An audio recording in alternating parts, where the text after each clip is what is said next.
Hello everyone, and today we're going to be playing Dinos. Dinos are one of my favourite decks, and we needed to take it in a bit of a different direction because our previous build that we did on the channel wasn't really holding up to the test of time very well, far too many bricks in it.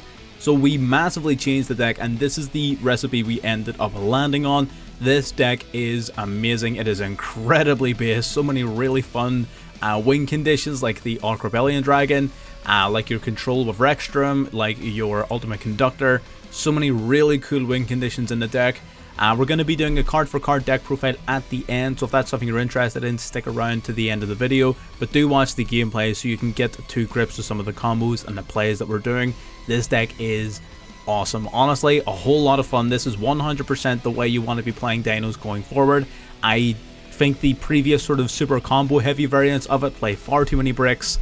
They're not nearly consistent enough, whereas this, every card in your deck has value. Every card in your deck you want to see in your hand, so you're running far less bricks, way more consistent, way more powerful, and a whole lot of fun. So if that's something you're interested in, you want to see the deck profile at the end, stick around. But if you want to see other decks broken down in a similar manner, getting really in-depth, in detail when it comes to each and every card so you fully understand the deck, feel free to subscribe and, you know, stick around, catch other videos. We try to go into this level of detail with pretty much any deck that we play. So I think if you are interested in that, then it will be something that you are interested in. So do subscribe and stick around and like the video if you happen to like what you see. And with that, let's get into game number one.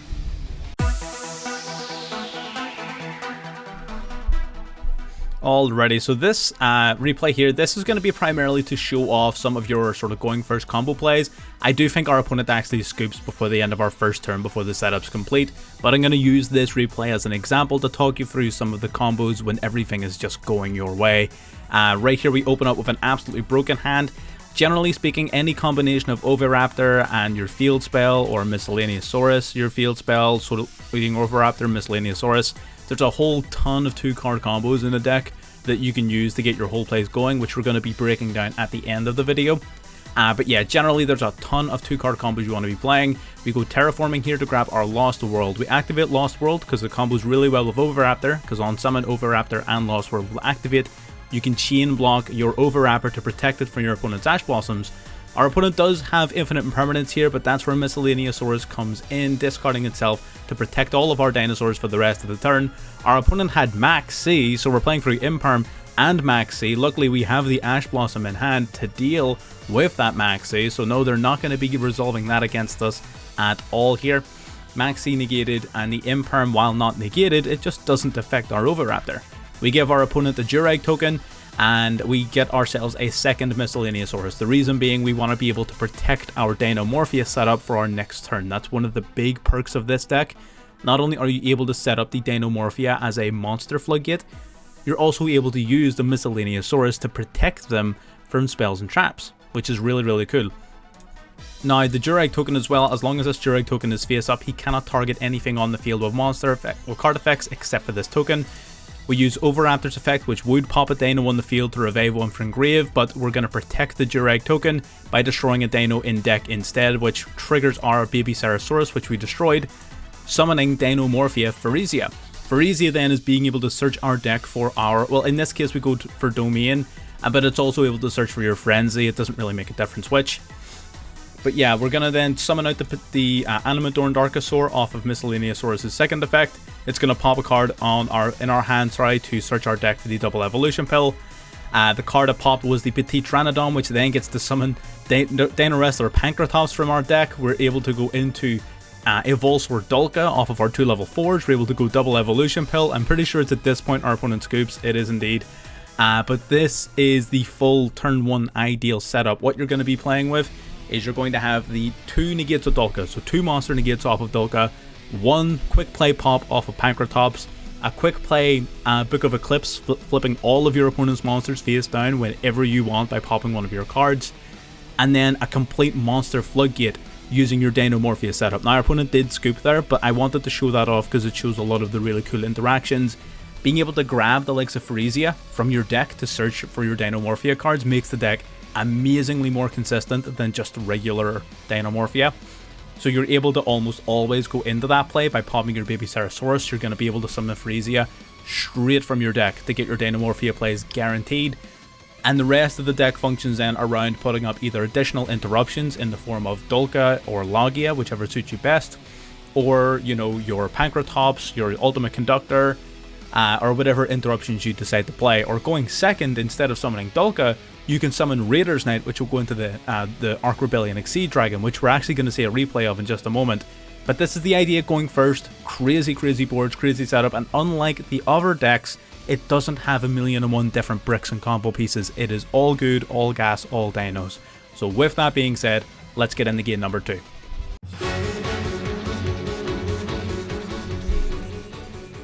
This replay right here is when I fell in love with the deck. This is going to showcase the best possible options you got without going second. It is an amazing game. Our opponent's playing Orcus, so they've got a really intricate combo here, setting up everything they can, bringing out the Galatea. Galatea then returning Heart back to deck to set the Orchestrated Babel, which means all of their Orcus cards in grave are now quick effects, meaning they can be used on our turn. He's going to go for the Orcus Nightmare to send the Harp Horror back to grave, Foolish Burial sending the Symbol Skeleton, bringing out Dingirsu, Orcus of the Evening Star, then Symbol Skeleton's going to revive another monster from his graveyard, bringing out the Harp Horror, going into another Galatea. This basically just means that he has the Orcus, he has Dingirsu in his graveyard to be revived whenever he wants by the Symbol Skeleton. So that's the idea. What we're going to do is we're going to try top decking here into a useful card. We top deck into Dinomorphia Frenzy, which is really good, but it's not really what we're after. We've already got game in hand. This hand is incredible. What we're going to do is, first of all, Pankratops. Pankratops straight strumming out to the field. We're going to tribute it, pop the field spell. This is going to force him to use all of his Orcus effects now. I believe at this stage we were playing Pankratops at 2. If you want to play Pank at 2, be my guest. I ended up cutting it down to 1 because we didn't want to see it whenever we're going first. But yeah, oh man, there's so much going on. I'm struggling to catch my breath here. He's going to go for his Harp Horror, his Galatea to set a bunch of cards, but we're taking out the field spell, which limits his ability to then make his follow-up plays for the duration of this turn. We're going to go Misk to protect our dinos, and then banish Misk from the graveyard to summon the Animadorned Archosaur, which will pop the Baby Sarasaurus in hand to search our deck for double evolution pill, triggering Baby Sarasaurus to summon the Oviraptor straight from deck. Oviraptor, of course, sending Phyresia. So what we do is, instead of searching for the monster, right, we send Phyresia to the graveyard. So now we can use the effect of the Oviraptor to pop the Animadorned Archosaur to summon Phyresia straight from the grave. So this basically means that if you have another dino, you can essentially just summon Phyresia from deck. Not only can you search it, you can just summon it. It is nuts. Phyresia then, of course, searching our deck for Domain because we already have Frenzy, so we have loads of follow-up. This is when we go in the Raider's Knight. This is the moment I knew that this was the deck. This is the deck. We're able to go into the Arc Rebellion Exceed Dragon, banish 2 for Ultimate Conductor, normal summon Miscellaneousaurus, Arc Rebellion Exceed Dragon, can activate its effect to negate the effects of everything else on the field, and it gains the attack points of everything it negates, meaning it goes up to 11,300 attack points. We swing into the Galatea, and that is instant 9,500 damage to the face before anything else even happened. And that's 9,500 damage on a monster that can't be destroyed by card effects, while we have the full Dinomorphia skill drain set up for the following turn. This is nuts. This was the replay where I said to myself, this is it, we've cracked the code. We just need to refine this, and then we're golden. So yes, this is essentially the deck that we were playing. I think we changed 1 or 2 cards. I think we brought Pank down from 2 to 1 just because we were seeing it too often in our opening hands going first. But apart from that, it's virtually identical, and this was the game that told me that this is the deck. Anyway, I'm not going to sit and fangirl over this Arc Rebellion Dragon for much longer. Let's get into game number 3.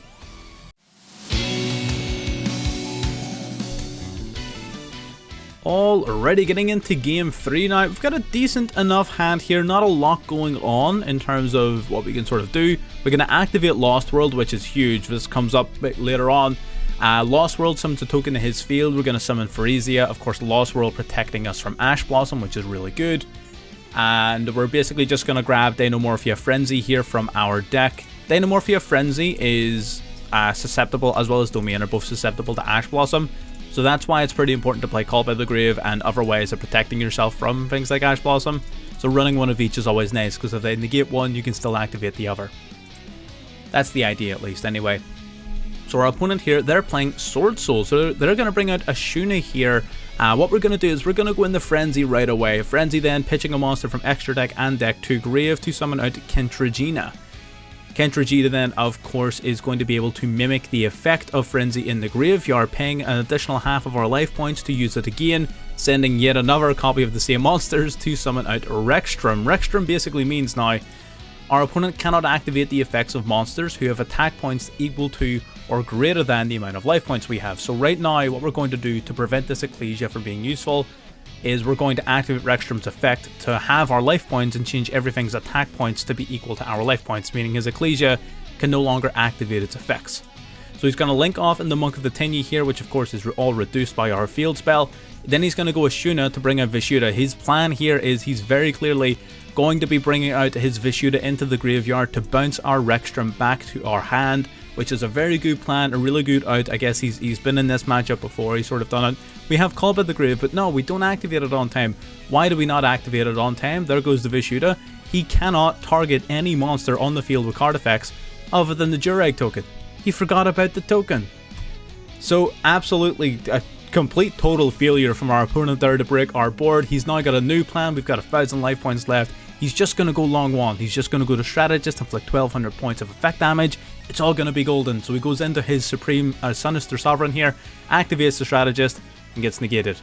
That's why we kept the Call by the Grave. We needed to keep that for the Strategist. We saw that coming a mile away.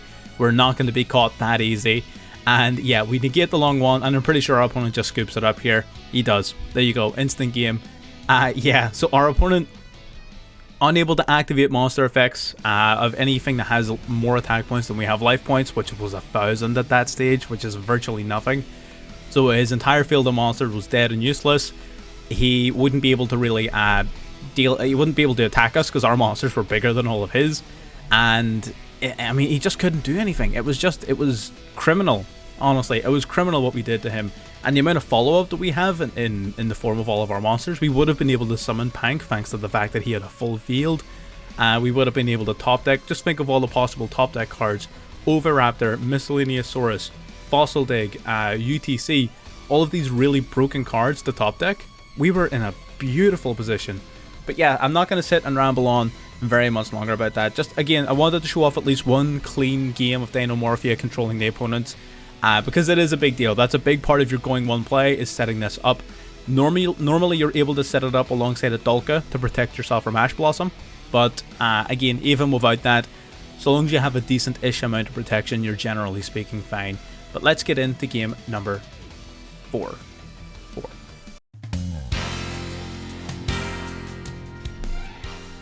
Already getting into game 4 here. Not a very busy hand we've got. Our hand is rather tame. We're just going to use Fossil Dig to grab Miscellaneousaurus, which will act as protection during the following turn for our Dinomorphia plays. So our opponent here, we're just going to go main phase 1. Our opponent's going to go Pot of Duality. We decide now is the time we're going to get our plays up and running before he gets whatever Flounderies or whatever nonsense he's playing up, potentially Runic. So we're going to go Miscellaneousaurus as well as Dinomorphia Frenzy. That means we're summoning out our Kentragina, and Miscellaneousaurus will resolve, meaning our dinosaurs are protected for the rest of the turn. Meaning he is essentially out of luck. He is in fact playing Runic. He's going to pick up that Runic Destruction here to just target and destroy a spell or trap, which he's going to use right away to clear our remaining back row. We're going to quickly use our Kentragina then, banishing from the graveyard our Frenzy to utilize its effect once more, bringing out our Rexstrom, which will prevent him from using his Runic monsters to, you know, like search for his field spell and things. So that means he's not able to activate his effects. He tries to pop our monster, but it doesn't work. We're unaffected. He goes to use Card of the Maze. Not a chance. We're going to Ash Blossom the Card of the Maze. You don't need to be drawing 3 more cards, my friend. But what he will be doing is drawing 2 more cards off of Pot of Desires. So he does in fact get to draw 2 additional cards. He summons a Mono Awado, which doesn't matter at all.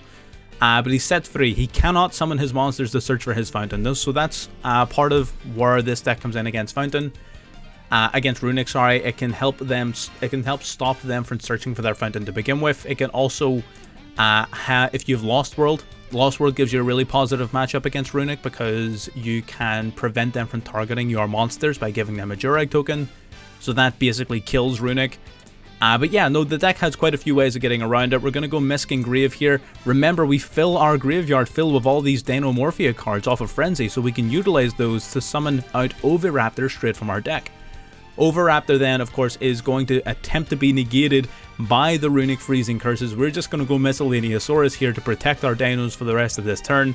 Our opponent realizes exactly what the hell is happening, and they scoop it up. They know that we've got game, they know that there is nothing they can do about it, and it's as simple as that. I don't know what else to tell you.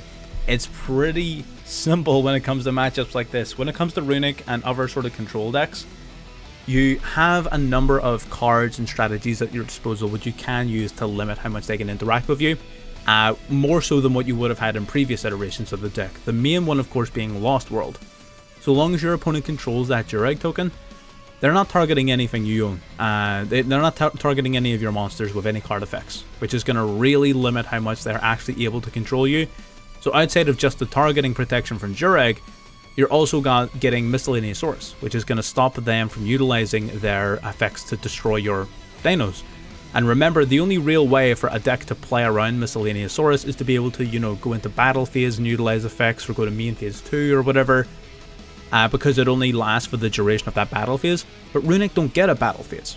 They can't utilize that counter unless they themselves have done nothing during their previous turn, in which case, why are you even worried? You probably already beat them. Runic then really do sort of struggle against Misk. They also struggle against the Lost World, so you've got plenty of counters to them in particular. But yeah, let's get into the deck profile. I'm going to talk about that in a wee bit more detail. Alrighty, so here is the list we ended up settling on. We did go through quite a few different iterations of it. It still could probably use a little bit of fine tuning, but this is pretty much the core of the deck. Very, very little of this is going to be changed if you want to play dinos in this fashion. So what exactly does the deck do? So the idea is you want to be utilizing your core dino engine, right? The same dino engine we've been abusing this whole time in the past, to be able to summon from your deck Phyresia. Phyresia then will set up either your Frenzy or your Domain straight from your deck, and that's going to enable all of your Dinomorphia Floodgate plays. Now what those plays are, I appreciate I gunned through that super fast, but I'm going to go through all of the cards one by one, so don't worry about it. The idea of the deck is you want to utilize your Dino plays, not only to set up your Dinomorphia plays, which will be searchable and summonable from your deck, making it super duper consistent. You're also going to be utilizing the fact that you're playing a bunch of level 4s and spammable level 4s to utilize things like Dolka, which is going to protect your Frenzy and your Domain from being hit with things like Ash Blossom, or you're going to go into Raider's Night to OTK with massive amounts of damage. So you've got a lot of plays that happen off of these two, as well as guaranteeing your setup. So we're going to go through card for card. First things first though, removing the expendables, starting with Maximus C. We've got the Ash Blossom, the Ghost Bell. Ghost Bell is goated in the current format. This card is going to be insane in the current format. Keep an eye on this, especially if you're playing Math Mechs or playing against the Math Mechs. Ghost Bell becomes an integral card in that matchup, no matter what side of the matchup you're on. So bear that in mind. Ghost Bell kind of nutty at the minute. You've got the Call by the Grave and then the Infinite Impermanence. Pancratops is not optional. You have to play it at 1. I don't care. He's so good. He is so good. I was playing him at 2. I cut him to 1. You have to play him. I'm sorry. You just have to. Anyway, getting into the core of the deck then, you have the Animadorned Archosaur, which when summoned will destroy a dinosaur monster in your hand or face up in your field to search your deck for a double evolution pill. And that is integral then. So how's this card going to work? It's going to be summoned using the secondary effect of Miscellaneousaurus, which we'll get to in a minute, which means it's going to be summoned straight from your deck. You don't need to worry about getting it or summoning it through any other means. This card is amazing. You'll have a constant access to it. And what you're going to be aiming to do is aiming to destroy one of the babies. And I'll talk about these two now, considering they're next. These two are the focal point of the deck. The whole sort of deck revolves around these two. Mainly Baby Ceratosaurus, but also Petite Pteranodon is pretty good. When either one of these guys are destroyed by card effects, they will special summon a dinosaur from your deck. So this one will summon a level 4 or lower dinosaur from deck. Petite Pteranodon is level 4 or higher dinosaur. So usually Baby Ceratosaurus is going to be how you're going to spam your Phyresia out to your field. So Baby Ceratosaurus is how you're going to make that happen, which is absolutely insane. considering how consistently you can pop this card. Like I said, you're going to have access to Archosaur any and every time you use Miscellaneousaurus, which you're constantly going to have access to. So you're almost always going to be popping the Baby Ceratosaurus, which means you're almost always going to have Pharesia, full access to your Dinomorphia boards, and then some. So Baby Ceratosaurus is where it's at when it comes to that. The Petit Pteranodon is an excellent finisher for your turn. If you already have all of those plays set up, the Petit Pteranodon can also put something like Pancratops onto your board, which is amazing, especially going first, considering it's just a quick play tribute to pop, which is pretty incredible, especially in the current format filled with things like Runic. Being able to pop their field spells and everything, Pancratops is crazy. It also gives him a lot of utility going first as well, instead of just going second. So absolutely, that's a big part of why I think Pancratops, you have to play him at least one in this deck, because of that particular interaction. So yeah, these two are the focal point.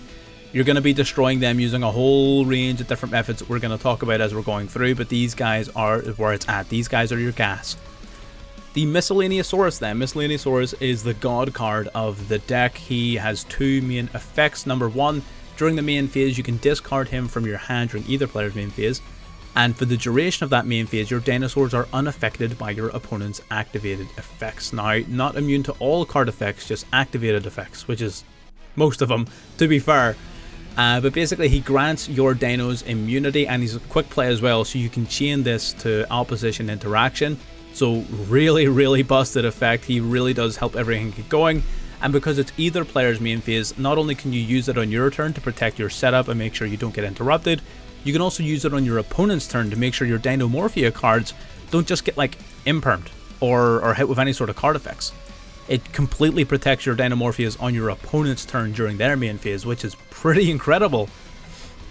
So Miscellaneousaurus is like the god card of the deck. Not only for that, but also while he's in the graveyard, you can banish him as well as any number of other dinos from your grave to special summon a dino from your deck that has a level equal to the number of monsters you banished. Now, he himself of course counts as a material, meaning that he is a level 1, enabling you to summon your Animadorned Archosaur straight from your deck. Even if he's the only dino in your deck, he summons this guy out right away, which gets your whole plays going with your double evolution pill. So this is nuts. Miscellaneousaurus is definitely the god card of the deck, 100%. Then you've got the Soul Eating Oviraptor, which is your main searcher. On normal summon or special summon, grab a dino from your deck and either add it to your hand or send it to the graveyard. That versatility is important because he has a second effect. The second effect says you can target any level 4 or lower other dinosaur on the field, not just yours, it could be theirs, and you can destroy that target to revive a dino from your graveyard. That has amazing interaction with your field spell Lost World, which we're going to get to in a minute, but this essentially enables you to revive dinos straight from your graveyard by popping another dino in your field. So you're going to be popping the likes of Baby Ceratosaurus, you're going to be popping the likes of Diplos or whatever to start reviving your Pharesia, to start reviving your Pancratops. So it is absolutely nutty what you can do with this card. This is the main god card, and look at the royal finish, my guy. Beautiful, beautiful, beautiful. Moving into Dinomorphia, we've got Pharesia and Diplos. Pharesia is of course the better of the two. On summon, it's going to search your deck for a Dinomorphia trap card and set it directly to your field, meaning this card cannot be hit by Ash Blossom. I think I said at one point we're protecting it from Ash. This card cannot be hit by Ash because it is not adding a card from deck to hand, it is setting a card to your field. So it is not able to be hit by Ash, which is really good. And basically, yes, that sets up your whole plays. This can be very, very, very easily summoned, either using Oviraptor's effect to pitch it to grave to revive, using Baby Ceratosaurus to, when it's popped, to summon it straight from deck, Petit Pteranodon when it's popped to summon it straight from deck, Miscellaneousaurus. If you manage to get 4 dinos into your graveyard, just banish 4 dinos and summon Pharesia. This card you will almost always have access to it, and it's pretty nuts. It gets your whole 1-card combos going. So yes, this is incredible. Mandatory to play this at 3 because you need as many Dinomorphias in your deck as you can without wanting to brick on them, and this is definitely the best one. Diplos is here as a backup. You don't have to play Diplos. I don't like this card. I think this card is really weak in this particular version because we're not playing a whole bunch of trap cards. I do think this card is very weak. It is purely here as an additional card and an additional name that you can send to your graveyard off of your Frenzy and Domain. If you don't want to play this card, I would not blame you. You can totally cut it. It's not mandatory.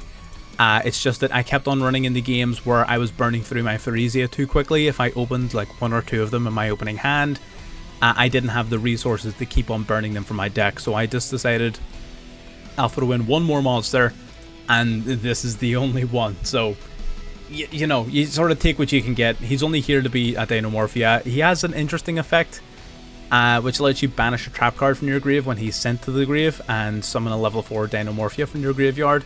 It takes a lot of setup, it's not very good, and the only traps you're using are your fusion traps, which you're already banishing from your graveyard yourself using Converged. So you're very rarely going to have a trap in grave to even banish for his effect. So yes, he's purely here as an additional name. Pankratops, my boy. I crafted him specifically for this deck, and I do not regret it. Pankratops is amazing. If you're going second, instant pop a card, any card of your choosing, or just a generic 2600 beater. Basically, if your opponent controls more monsters than you do, special summon this card from your hand, so he's like Cyber Dragon on steroids. Then you contribute a Dino Wrestler monster on your field as a quick effect whenever you want. Tribute a Dino Wrestler to pop a card in your opponent's field. Pretty incredible, especially considering even if you're going first, you can special summon him straight from your deck using the likes of Double Evolution Pill or Petit Tranodon. This makes this card very, very powerful. Next up, of course, requires no introduction. He is the face of Dinos, the ultimate conductor Tyranno. This card has embodied Dinos for years now. This is incredible, and one of the coolest designed cards I think there is in the entire game. Basically, you can be special summoned to your field by banishing any 2 Dinos from your graveyard. That is an inherent summon, so it doesn't begin a chain link or anything like that, which is a large part of his utility. Being able to just swing over and demolish a field with no activations is absolutely mandatory in this current meta filled with things like Math Mech. You pair this guy with Miscellaneousaurus, you're going to annihilate a Math Mech player 100% of the time. So yeah, Ultimate Conductor Tyranno is pretty nuts then in that regard. You also have the ability to pop a monster on your field or in your graveyard to basically flip all of your opponent's monsters face down. And lastly, it has the effect where it can attack every single monster your opponent controls once, and if any of them happen to be in defense position, instead of destroying them, you can simply send them to the graveyard and inflict 1000 damage to your opponent. So it stops them from protecting themselves in defense. But yeah, basically his whole purpose is he comes out, he swings a bunch of times, does a bunch of damage, and generally speaking, wins you the game. He also serves as an additional layer of interruption by flipping all your opponent's monsters face down. Again, fantastic counter to the likes of Math Mech, who need their materials face up in order to be used for extra deck summoning. So the Ultimate Conductor Tyranno has a really strong place in the meta right now because its effect helps counter a lot of major strategies. Not all of them, bear in mind, not all of them, but a lot of major strategies are shut down by the Conductor Tyranno. Getting into spell cards, we're running Terraforming to search for Lost World, basically. Then we've got the Double Evolution Pill, which you mentioned briefly is searchable through Animadorned Archosaur, so you're always going to have this card. You can banish a dinosaur and a non-dinosaur from either your hand or graveyard to special summon a level 7 or higher dinosaur from your hand or deck. You're either going to summon Pankratops or the Tyranno. That's what gives this card and what gives these cards inherently so much value. The fact you'll always have access to them through your main combo. You're playing 2 of each of these purely because for them to be useful, Miscellaneousaurus, for example, can only summon from deck. So if you're only playing 1 Archosaur and you draw it, then you're dead in the water. Counters to that, if you're only running 1 Double Evolution Pill and you try to summon the Archosaur from deck, again, it can't activate its destruction effect if it doesn't have a card to search for, which means that it won't be popping your baby Ceratosaurus or anything like that. You need to have one of these in deck for it to search for to use its effect. So you do need to play 2 of each, I think. It's not nice to be playing 2 of each. I would much rather be playing 1 of each, but if you're a mad lad, go ahead. I just don't have those kind of balls. I would rather be consistent and safe and always have access to the play. Triple Fossil Dig, one of the best, most generic search cards in the game of Yu-Gi-Oh! Add any level 6 or lower dino from deck to hand. incredible. Not once per turn, not archetype limited. Just grab a Dino and add it to your hand. Incredible. Fossil Dig is amazing. Definitely, it's expensive, I know, but it's really good. You can get away with playing it at 2 if you maybe don't have the budget for it, but if you want to play this deck optimally, you're running it at 3. Then you've got Lost World. Lost World has a number of effects that make it extremely useful. So number 1, all monsters on the field except Dinos lose 500 attack and defense, which is cool. It's a nice little bonus effect. It's not, you know, game changing, but it does come up here and there. It is definitely something to be aware of. Next, once per turn, whenever a Dino is summoned to your field, you have the option of gifting your opponent a Durag token, which is 0 attack, 0 defense, Earth Dinosaur token, and so long as that token is face up in their field and you control this field spell, your opponent can't target any monster on the field with card effects except the token. You saw it in the, if you were watching the gameplay with that Sword Soul game, you saw exactly where that came up and how it won us that game single-handedly. So this card, that protection, is absolutely amazing. Being able to use that. It also has another effect where if a normal monster would be destroyed by a card effect, you can protect it by instead destroying a Dino in your deck. That pairs beautifully with your Soul Eating Oviraptor. What you're going to do is you're going to gift them a token, then you're going to use the effect of the Oviraptor to attempt to destroy the token to revive a Dino in grave, and you're going to use Lost World to protect your token by destroying a baby Ceratosaurus in your deck. That will instantly summon to your field Phyresia from your deck, which then will basically give you Dulka plus your Dinomorphia plays. That means you've got complete protection from things like Ash Blossom, and you're going to be able to set up your Rexstrom with 0 issues. Really, really brutal play, honestly. Lost World adds a lot to this strategy, adds a lot to the consistency of Phyresia. So absolutely mandatory. I would say run this at 3. I think it's key. One of the best starter cards in your deck in combination with Soul Eating Oviraptor. And again, you've got the 2 Oviraptor, you've got the 3 Fossil Dig, and if you've got any other way of popping baby Ceratosaurus, there's an additional way of summoning Oviraptor straight from your deck. So no, there's plenty of ways to activate it, to search it, to summon it, and using it alongside Lost World is absolutely key. So yes, absolutely. And lastly, we have our 2 fusion traps. So the only difference between these 2 cards, they both generally do the same thing. During the main phase, pay half your life points to fusion summon a Dinomorphia monster. Domain will use your hand, field, or deck as material. Frenzy will use your extra deck and your deck. It's important, I would say, to have at least one of each. A Frenzy is of course better, you know, because you're using your extra deck in your deck. It is better. It will summon your Rexstrom out with no hassle at all, sending your Stealth Bergia to the graveyard as just fusion material just to fill up your grave.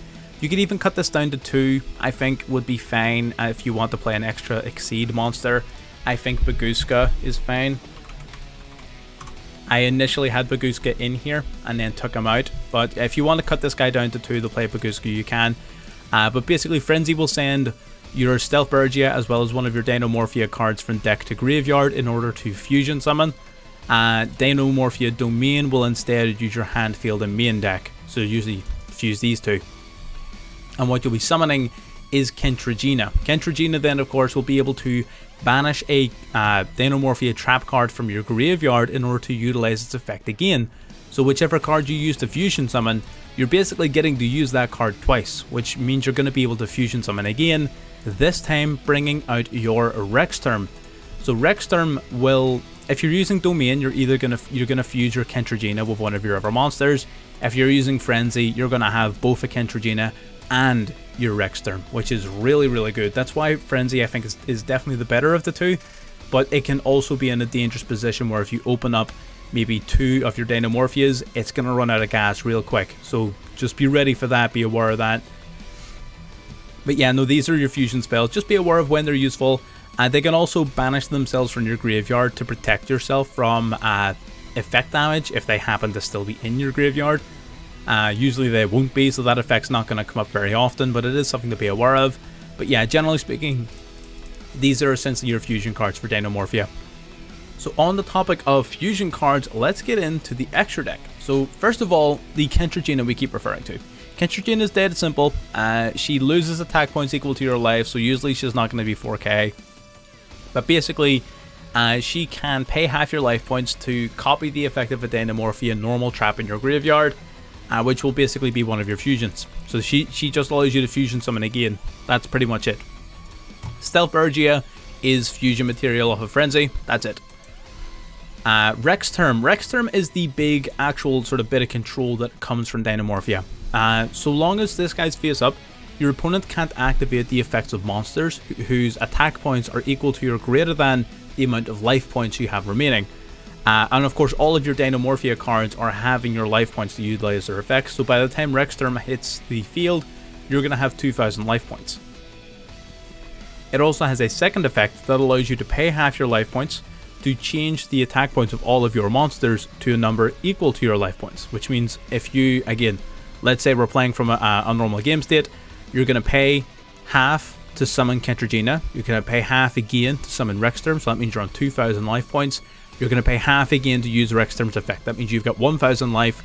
So all of your opponent's currently controlled monsters change their attack points to 1,000, and anything your opponent controls with 1,000 or more attack points cannot activate its effects, which becomes extremely obnoxious and very difficult to get rid of, especially when it's being protected by the likes of Miscellaneousaurus or Lost World, having that targeting protection with the Jurag token. So the Rexterm becomes extremely obnoxious and very, very difficult to get rid of, especially in a metagame now dominated with 2 tier 1 decks, which are both entirely monster heavy. So absolutely mandatory. I think Rexterm has a fantastic place in the meta right now, and it's only going to grow more and more relevant. So great card to see here overall, extremely easy to use. We have a few Exceed monsters here. Lagia and Dolga I think are completely mandatory. You can think of these guys basically as Solemn Strike and Solemn Judgment. This guy will negate the activation of a spell or trap card or a special summon or a normal summon. So it basically negates a summon or a spell or a trap card, so Solemn Judgment. Dolka will negate a monster effect or activation and destroy it with Solemn Strike. Now the big difference is this guy needs to detach both materials to use its effect, whereas Dolka only detaches one material, and it's not once per turn. It can be used twice in the one turn. So this guy's basically 2 Solemn Strikes, whereas this guy is 1 Solemn Judgment. For that reason, I tend to favour Dolka in most situations, considering it stops your opponent from going for Max C to negate your Frenzy or your Domain. It stops them from going into things like Effect Veiler, not that they could on their turn. But it basically stops a whole bunch of hand traps, stops a whole bunch of monsters. It stops Math Mech dead in their tracks. It stops Sword Souls. It stops Branded. It does a lot. Dolka is probably the better of the two, but Lagia definitely has its place, especially in more control-based matchup. If your opponent sets 4 and passes, well then of course you're going to summon Lagia. But Lagia is amazing. These two are absolutely mandatory to play, especially Dolka. Baguska, like I said, Baguska is not mandatory. You can take him out and maybe play just a third Stealthbergia. That's what I was playing. I wasn't actually playing Baguska, but it is a good idea. It's something worth considering. Maybe if you're missing one of these two, you can replace your missing one with Baguska. The Raiders Knight and Arc Rebellion Exceed Dragon combo, right? This is not core, right? You can take this out. You don't have to play that. At all. You don't have to. It's probably not even a good idea, right? But come on, this card is so cool. This is my guilty pleasure in the deck, right? Okay, I'm a big fan of dragons. That's me. I like dragons. Arc Rebellion Exceed Dragon is... This card is pretty much the reason I picked up Phantom Knights, right? I had no interest in the actual Phantom Knights. I wanted to play this. So when I saw that both Phyresia and Oviraptor were dark monsters, I thought, well, let's just see if it works. So what you would do is you'll summon Raiders Knight, right, which takes 2 level 4 darks. You can detach a material and you rank this guy up into the Arc Rebellion Exceed Dragon. The Dark Rebellion Exceed Dragon will detach a material and negate the effects of all other face-up monsters in the field, and it will gain attack points equal to that of all of the other monsters on the field. So it gets absolutely huge. It cannot be destroyed by card effects, and it will completely decimate your opponent.